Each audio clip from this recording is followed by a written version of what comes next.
தலைநகரில் 30 வயதுக்கு மேற்பட்ட அல்லது 1.5 மீட்டருக்கு மேல் சுற்றளவை கொண்ட மரங்களை பரிசோதனை செய்ய குத்தகையாளர்களை DBKL கோலாலம்பூர் மாநகர மன்றம் நியமித்துள்ளது. 2019ஆம் ஆண்டு தொடங்கியே அந்நடவடிக்கைகள் மேற்கொள்ளப்பட்டு வருகின்றன.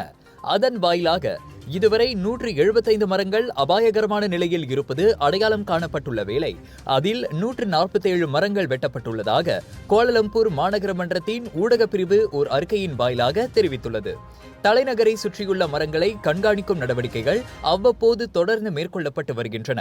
ஆக கடைசியாக கடந்த பிப்ரவரி மாதம் அந்த கண்காணிப்பு நடவடிக்கை மேற்கொள்ளப்பட்டதாக அந்த அறிக்கையில் குறிப்பிடப்பட்டுள்ளது.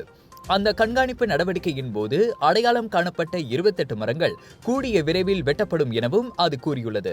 வேறு பகுதி பலவீனமான நிலையில் பெயர்ந்து விழும் ஆபத்து தென்படும் மரங்களே அபாயமான சூழலில் இருக்கும் மரங்களாக அடையாளப்படுத்தப்படும் எனவும் அது தெளிவுபடுத்தியுள்ளது. கடந்த செவ்வாய்க்கிழமை தலைநகரில் பெய்த அடைமழையை தொடர்ந்து மரம் ஒன்று பெயர்ந்து விழுந்ததில் ஆடவர் ஒருவர் உயிரிழந்த வேளை மற்றொருவர் காயமடைந்தார். அச்சம்பவத்தில் 17 வாகனங்கள் சேதமடைந்ததும் குறிப்பிடத்தக்கது.